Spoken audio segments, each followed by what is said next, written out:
اعوذ باللہ من الشیطان الرجیم، بسم اللہ الرحمن الرحیم۔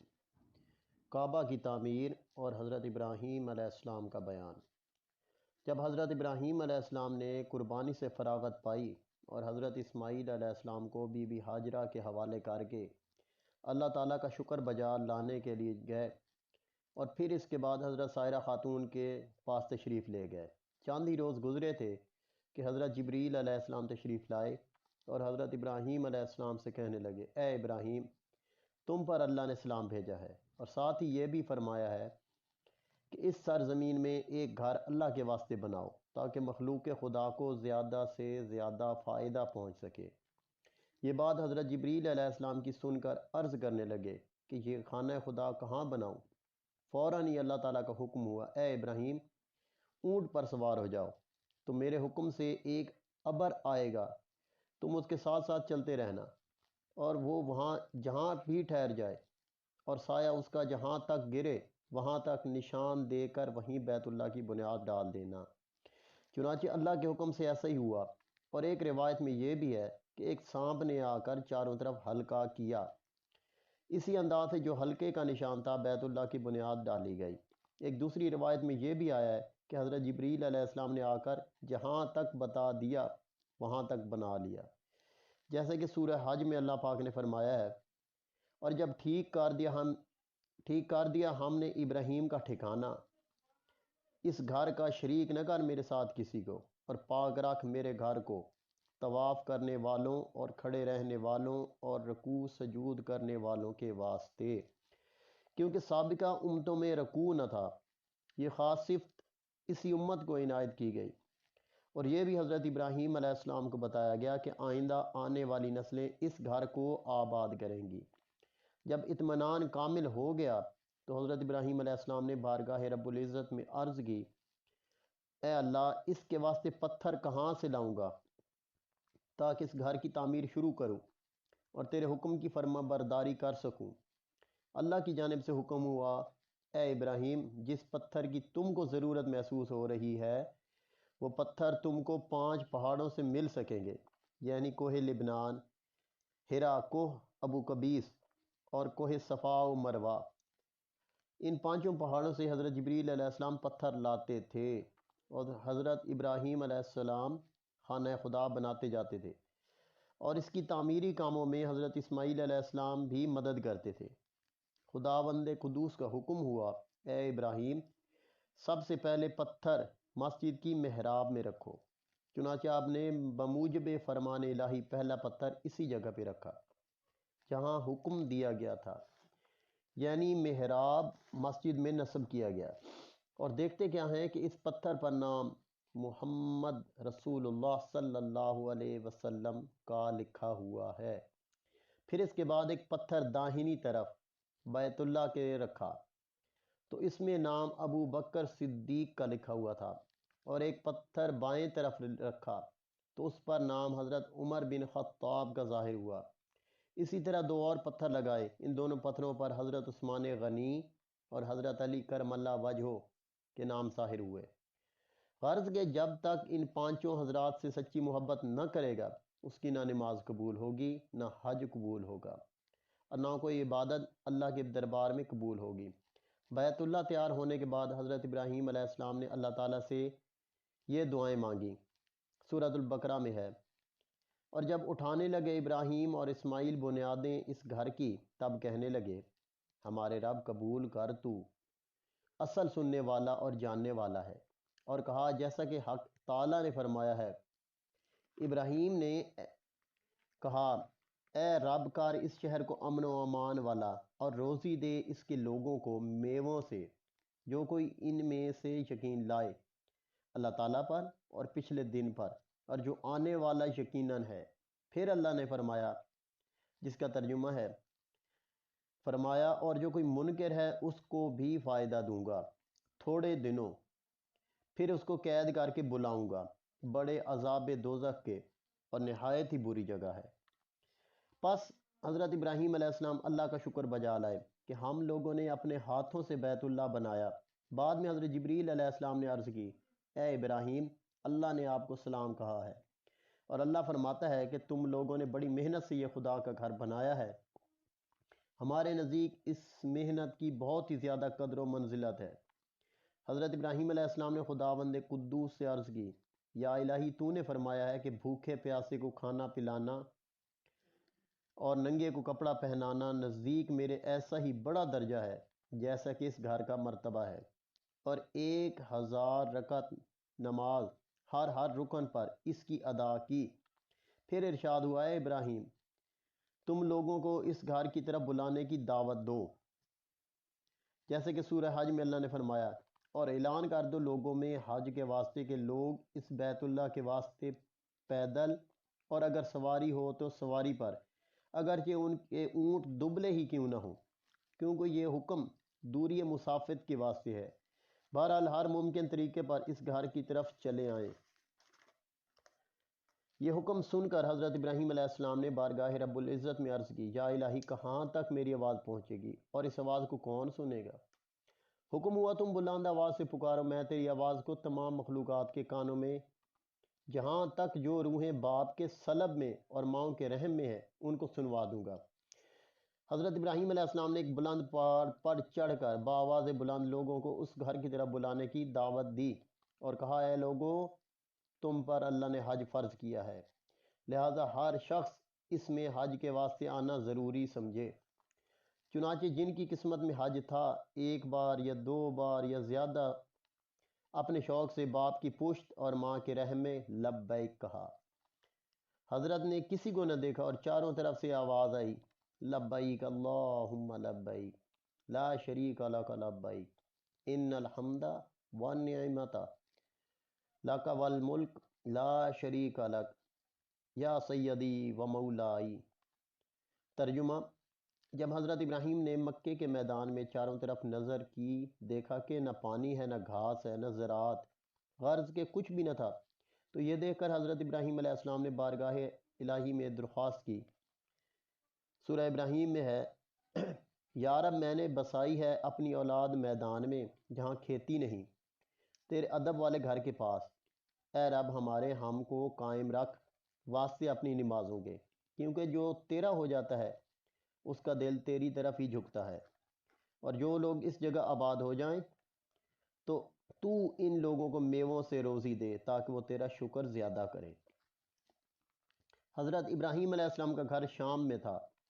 بعد ولادت حضرت اسماعیل کے، حضرت ابراہیم نے ان کو ان کی ماں کے ساتھ اس بیاباں میں لا کر جہاں پر اب مکہ مکرمہ ہے بٹھا کر چلے گئے۔ پھر رفتہ رفتہ مکہ شہر آباد ہوا۔ اللہ نے زمزم کا چشمہ نکالا، اسی وجہ سے اور زیادہ جلد اس جگہ پر لوگ آباد ہوئے، کیونکہ یہ زمین کھیتی اور میووں کے درختوں کے واسطے موزوں نہ تھی۔ اس کے نزدیک ایک زمین طائف تھی، اس زمین کو زرخیز و سرسبز شاداب کر دیا تاکہ بہتر سے بہتر میوے وہاں سے ہوئیں اور شہر مکہ مکرمہ میں وہاں سے پہنچیں۔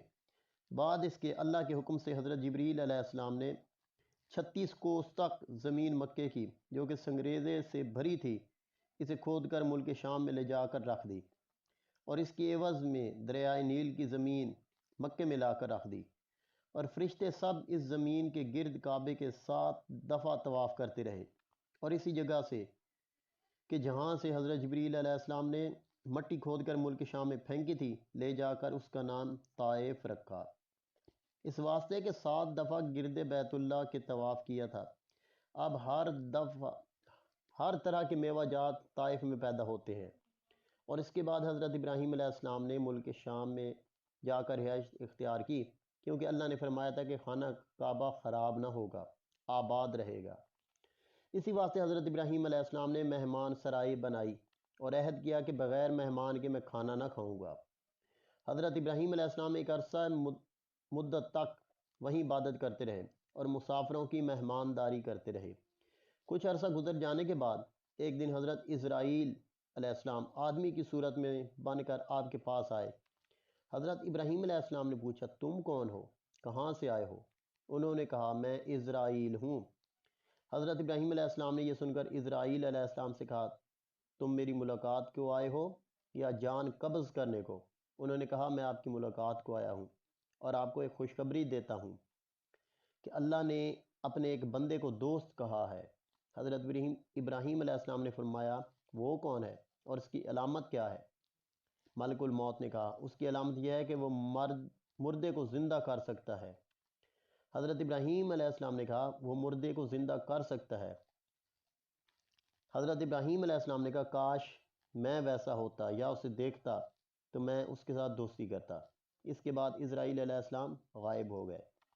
ایک روایت میں ہے کہ حضرت ابراہیم علیہ السلام تلاوت کرتے یا عبادت کرتے تو آپ کی آواز ایک کوس تک جاتی، اور اس آواز کو جو سنتا وہ کہتا کہ یہ آواز تو حضرت خلیل اللہ کی معلوم ہوتی ہے اور وہ اپنے خدا کی عبادت کر رہے ہیں۔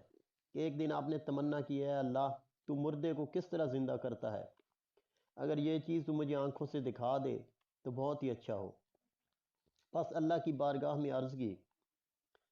سورہ بقرہ میں اس کا ترجمہ ہے۔ اور جب کہا ابراہیم علیہ السلام نے کہ اے رب دکھا مجھ کو کیوں کر جلاتا ہے تو مردے کو؟ اللہ نے فرمایا کہا گیا تو نے یقین نہیں کیا؟ تو فوراً ہی حضرت ابراہیم علیہ السلام نے عرض کی کہا حق ہے فرمانا تیرا مگر اس واسطے کہ تسکین ہوئے میرے دل کو۔ پھر اللہ نے فرمایا تم پکڑ لو 4 پرندے اڑنے والے، پھر ان کو اپنے سے مانوس کر کے بلا لو، پھر ان کے ٹکڑے کر ڈالو، پھر ان ٹکڑوں کو مختلف پہاڑوں پر ڈال دو، پھر تم ان کو بلاؤ، تمہاری آواز پر اپنے جسم کی طرف ہر ٹکڑا آئے گا، وہ میرے حکم سے اپنی پہلی حالت پر آئیں گے اور سب کے سب زندہ ہو جائیں گے۔ اور یہ اچھی طرح جان لو اللہ تعالیٰ زبردست حکمت والا ہے۔ بحکم الہی حضرت خلیل اللہ پرندے لائے، ایک ان میں طاؤس تھا، دوسرا مرغ، تیسرا کوا اور چوتھا ان میں سے کبوتر تھا۔ ان کو انہوں نے پالا اور اچھی طرح اپنے ہاتھ سے مانوس کیا۔ جب ان کو اطمینان ہوا کہ یہ ہم سے اچھی طرح مانوس ہوئے ہیں اور ان کو پہچان بھی لیا تاکہ بھول نہ جائیں، پھر ایک دن ان سب کو ذبح کر ڈالا اور ان کی تقسیم اس طرح کی کہ ایک پہاڑ پر ان چاروں جانوروں کے سر رکھے، ایک پر پاؤں، ایک پر داڑھ اور ایک پر ان کے تمام بالوں کو رکھا، اور اپنے دل میں اطمینان بھی کر لیا کہ اللہ کی قدرت کے مناظر دیکھیں۔ پھر انہوں نے بیچوں بیچ کھڑے ہو کر ایک جانور کو پکارا تو اس کا سر اٹھ کر ہوا میں کھڑا ہوا، پھر کچھ دیر میں دھاڑ اس سے آ کر مل گیا، پھر پاؤں ملے، پھر آخر میں بال آ کر مل گئے۔ جب وہ اپنی پہلی اصلی حالت میں آ گیا تو وہ دوڑتا ہوا چلا آیا۔ اسی طرح چاروں جانور باری باری سے درست ہوتے گئے اور اپنے اپنے اوضاع سے مل کر صحیح سالم اپنی اصلی حالت پر دوڑتے ہوئے حاضر ہو گئے۔ پھر اللہ نے فرمایا ابراہیم چاروں جانور پکڑے، مرغ، طاؤس، کوا اور گدھ، بعض نے کبوتر کہا ہے۔ پھر ان دونوں میں مورخین کا اختلاف ہے۔ اس میں ایک سوال ہے، اس میں کیا سبب ہے کہ اللہ نے چاروں جانوروں کو مرغ فرمایا اور دوسرے جانور کا ذکر نہیں کیا؟ جواب یہ ہے مرغ ان جانور پر فضیلت رکھتا ہے اور دوسرے جانور اتنی فضیلت نہیں رکھتے ہیں۔ مرغ ذبح کرنے کو اس وجہ سے کہا شہوت میں اس سے زیادہ کوئی جانور نہیں، ایسا ہی تو بھی اپنی شہوت کو ترک کر، اور مور کو اس واسطے کہ اس کے برابر زیبا دنیا میں کوئی جانور نہیں، لہذا ایسا ہی تو بھی اپنی زینت کو اور آرائش یہ دنیا کو چھوڑ دے، اور کوے کو اس لیے کہ اس کے برابر کوئی حریص دنیا نہیں، تو بھی ایسا ہی حریص دنیا کو چھوڑ دے، اور گدھ کو اس واسطے کہ اس کی عمر 500 برس سے بھی زیادہ ہوتی ہے لیکن آخر موت ہے، لہذا تو بھی اپنی موت کو زندگی پر ترجیح دے، یہ عارضی زندگی پر امید درازی عمر مت کر، اور اپنی موت کو ہمیشہ یاد رکھو تاکہ دنیا کے مشاغل سے بچتے رہو۔ تب حضرت ابراہیم علیہ السلام نے اللہ کے حکم سے ان چاروں جانوروں کو ذبح کر کے گوشت اور پوست، ہڈی اور رگ کو دستے میں کوٹا اور 4 گولیاں بنا کر 4 طرف ڈال دیں اور چاروں طرف جانوروں کا سر اپنے ہاتھ میں لے کر بلایا اے فلاں فلاں جانور اللہ کے حکم سے آ جاؤ اور اپنی پہلی حالت میں آ جاؤ۔ حضرت ابراہیم کی یہ آواز سن کر وہ گولیاں جو جانوروں کی کوٹ کوٹ کر ریزہ ریزہ کر دی تھیں وہ اس طرح آ کر مل گئی کہ کوئی یہ بھی نہیں کہہ سکتا تھا کہ ان کو ریزہ ریزہ کیا گیا ہے، اور ان کے اعضاء کو کوٹ کوٹ کر گولیاں بنائی گئیں۔ حضرت ابراہیم خلیل اللہ کے پاس اللہ کے حکم سے آ گئیں اور چاروں جانوروں کے سر جو ابراہیم علیہ السلام کے ہاتھ میں تھے اس میں منسلک ہو گئے، یعنی مرغ کے سر میں مرغ کا بدن اور مور کے سر میں مور کا بدن اور کوے کے سر میں کوے کا بدن اور گدھ کے سر میں گدھ کا بدن آ لگا، اور سب کے سب اللہ کے حکم سے زندہ ہوئے۔ پھر وہ حضرت ابراہیم کے ہاتھ سے اڑ گئے۔ وہ چاروں جانور حضرت ابراہیم خلیل اللہ کی چاروں طرف طواف کرنے لگے۔ یہ طواف کا سلسلہ برابر 7 دن جاری رہا۔ پھر اس کے بعد حضرت ابراہیم کو حکم ہوا، اے ابراہیم، تو نے اسماعیل کو جیسا کہ اللہ کی راہ میں دیا ہے ویسا ہی اپنا جمی مال متاع بھی دے، تو میرا بندہ خالص و مخلص ہوگا۔ سورہ بقرہ میں اللہ نے فرمایا ہے، جب کہا اس کو اس کے رب نے حکم بردار ہو تو بولا میں حکم بردار ہوں اپنے رب العالمین کا۔ بس یہ حکم سننے کے بعد حضرت ابراہیم نے اپنا مال و متاع فقیروں کو لوٹا دیا۔ حضرت ابراہیم اب اولاد کی طرف سے مایوس تھے۔ اس وقت حضرت ابراہیم کی عمر 90 برس کی تھی۔ اس وقت تک حضرت سائرہ خاتون سے کوئی فرزند نہیں ہوا تھا، اس لیے بدگمان ہو کر گوسالے کو حضرت سائرہ خاتون قلادہ زریں پہنا کر بجائے فرزند کے اس کی پرورش کرنے لگے۔ نقل کیا گیا ہے کہ حضرت ابراہیم نے 7 رات دن تک مسافروں کے لیے کھانا نہیں کھایا تھا۔ تب اللہ کے حکم سے 12 شخص جو ان نیک روح مثال غلاموں کے مزین ہو کر حضرت ابراہیم کے پاس آئے، اسلام کیا۔ اس کا جواب حضرت ابراہیم علیہ السلام نے وعلیکم السلام سے دیا، اور یہ خیال کہ سب آدمی ہیں، حالانکہ وہ سب فرشتے تھے۔ ان کے ہاتھ پکڑ کر حضرت ابراہیم علیہ السلام اپنے گھر لے گئے، جیسا کہ اللہ نے سورہ ہود میں فرمایا، اور آ چکے ہمارے بھیجے ہوئے ابراہیم کے پاس خوشخبری لے کر، بولے سلام ہو تم پر، اور وہ بولے سلام ہو تم پر۔ پھر دیر نہ کی کہ لے آیا ایک گائے کا بچہ تلا ہوا، اور حضرت ابراہیم علیہ السلام نے فرمایا، اے سائرہ، 7 دن بعد آج مہمان عزیز مکرم آئے ہیں، جو چیز تم عزیز رکھتی ہو ان کے واسطے بھی وہی چیز لے آؤ۔ حضرت سائرہ بولی، اے حضرت، میں اس بچڑے سے زیادہ عزیز کسی چیز کو نہیں سمجھتی، اور اسے منزلہ فرزند کے میں نے پالا ہے۔ اگر آپ فرمائیں تو میں اس کو قربانی کر کے اور تل کر آپ کے مہمانوں کے سامنے رکھ دوں۔ چنانچہ حضرت نے اسے اسی وقت ذبح کیا اور اس کو بھون کر مہمانوں کے سامنے لا کر رکھا، اور آپ خود بھی مہمانوں کے ساتھ سر نیچا کیے بعد اب کھانے لگے۔ حضرت سائرہ خاتون نے پردے سے دیکھا اور کہنے لگی، اے حضرت، آپ تو کھاتے ہیں لیکن آپ کے مہمان نہیں کھاتے ہیں۔ اس وقت حضرت ابراہیم نے اپنا سر اٹھا کر مہمانوں کو دیکھا کہ مہمان کھاتے نہیں ہیں۔ حضرت ابراہیم نے اپنے مہمانوں سے پوچھا، آپ کیوں نہیں کھاتے؟ ان مہمانوں نے حضرت ابراہیم کے پوچھنے پہ جواب دیا کہ ہمیں اس کی قیمت دیے بغیر کھانا درست نہیں ہے۔ حضرت ابراہیم نے ان مہمانوں سے کہا، اچھا آپ لوگ اس کی قیمت ادا کریں۔ مہمانوں نے عرض کی، آپ اس کی قیمت کیا چاہتے ہیں؟ تب آپ نے ان مہمانوں سے فرمایا، اس کی قیمت تو یہ ہے کہ آپ لوگ سب بسم اللہ الرحمن الرحیم کہہ کر کھانا شروع کر دیں، تو اس کی قیمت ہو جائے گی، اور جب کھانے سے فارغ ہو جاؤ تو پھر الحمدللہ کہنا، یہی اس کی قیمت ہے۔ حضرت جبرائیل علیہ السلام نے بلند کہا، اے ابراہیم، اس بات سے اللہ تم سے بہت خوش ہوا اور تمہیں اپنا دوست بنا لیا۔ اتنا کہنے کے بعد بولے کہ آپ قطعاً ترس نہ کیجیے، ہم لوگ اللہ کے فرشتے ہیں، ہم میں جبرائیل اور اسرافیل اور دردائیل اور اکوائیل اور کئی دیگر فرشتے شامل ہیں، اور ہم کو اللہ رب العالمین کا حکم ہوا ہے کہ پہلے آپ کے پاس جائیں، کیونکہ آپ نے تہیہ کیا ہوا ہے کہ کھانا مہمان کے ساتھ کھائیں گے ورنہ نہیں کھائیں گے، اور آج تقریباً 7 دن ہوئے کچھ نہیں کھایا، اور بطور روزہ دار کے ہیں۔ ہم لوگ محض اسی مقصد کی وجہ سے بصورت انسان بھیجے گئے کہ آپ مہمان نوازی کریں اور ہمارے ساتھ کھانا کھائیں گے تو آپ کا روزہ کھل جائے گا، اور جو بوجہ بھوک اور فاقہ کرنے سے پریشانی لاحق ہوئی ہے وہ جاتی رہے گی۔ اس کے بعد اللہ کا ہم کو حکم ہوا ہے کہ شہرستان میں حضرت لوط کے پاس جائیں، اور وہ بھی پیغمبر مرسل ہیں، ان کو وہاں کی بلا سے نجات دیں گے، اور آپ کو ایک بشارت بھی دیتے ہیں کہ آئندہ مستقبل قریب میں آپ کی جہاں ایک فرزند مبارک تولد ہوگا، اس کا نام اسحاق اور اس کے بیٹے یعقوب ہوں گے۔ اس وقت حضرت سائرہ خاتون کھڑی تھیں، اس بات کے سنتے ہی ہنس پڑیں، جیسا کہ سورہ ہود میں اللہ نے فرمایا، اور ان کی عورت کھڑی تھیں، یہ بات سن کر ہنس پڑیں۔ پھر ہم نے خوشخبری دی اس کو اسحاق کی، اور اسحاق کے پیچھے یعقوب کی۔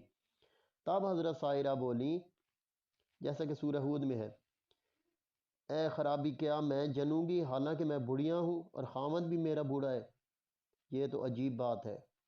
تو فرشتے بولے کہ کیا تم تعجب کرتی ہو؟ اللہ کے حکم میں یہ اللہ کی حکمت اور مہر ہے، اور اس کی تمام برکتیں ہیں تم پر اور تمہارے تمام گھر پر۔ کہنے لگیں، اے سائرہ خاتون، تم اللہ کے کارخانہ قدرت میں تعجب مت کرو، اور ہم مزید خوشخبری یہ دیتے ہیں کہ تم کو معلوم ہونا چاہیے کہ اسحاق کی پشت سے 70,000 پیغمبر اور پیدا ہوں گے۔ یہ سن کر حضرت سائرہ خاتون نے ان فرشتوں سے کہا، اس کے کیا آثار ہیں؟ وہ بولے کہ تم کو معلوم نہیں، آج تم خدا کی قدرت کا ادنا کرشمہ بھی دیکھ لو۔ کہنے لگی، یہ ہڈیاں بچڑے کی جو کہ بڑے طباق میں رکھی ہیں، تم اس کی طرف منہ کر کے کہو کم باذن اللہ، اسی وقت یہ بچڑے کا بچڑا جی اٹھے گا اور دوڑتا ہوا اپنی ماں کے پاس جا کر دودھ پینے لگے گا۔ اور دوسری علامت یہ ہے کہ ایک شاخ درخت کی سوکھی نیم سوختہ حضرت ابراہیم کے گھر میں تھی۔ حضرت جبریل نے اپنا اس پر ملافی الفور، وہ سوکھی ہوئی درخت کی شاخ سبز ہو گئی اور اس میں ہری ہری پتیاں بھی لگ گئیں اور میوہ پھیلا اور پھر پختہ ہوا۔ تب حضرت سائرہ کو دیا، انہوں نے اس کو کھایا۔ بعد ازاں حضرت سائرہ خاتون سے حضرت جبریل علیہ السلام کہنے لگے، تم نے اللہ کی قدرت کاملہ دیکھی کہ کتنے دن کی سوکھی لکڑی سبز ہوئی اور اس کے میوے پھلے، اور تم نے اس کو کھا بھی لیا، تو یہ اللہ رب العزت کی قدرت سے بعید نہیں کہ وہ تم کو ایسے وقت میں ایک فرزند ارجمند نیک صالح اور پیغمبر عطا فرمائے جس کا نام اسحاق ہوگا، اور ان کے بیٹے یعقوب ہوں گے جن کی پوچھ سے ہزاروں انبیاء پیدا ہوں گے، اور رب العزت کی وحدانیت اور الوہیت کا چرچا چار دانگ عالم میں تسلیم کیا جائے گا، تاکہ مخلوق خدا اپنے حقیقی معبود کو پہچان سکے اور دنیا کے معبود ان باطل سے منہ موڑ لے۔ بس اسی میں اکتفا کرتا ہوں۔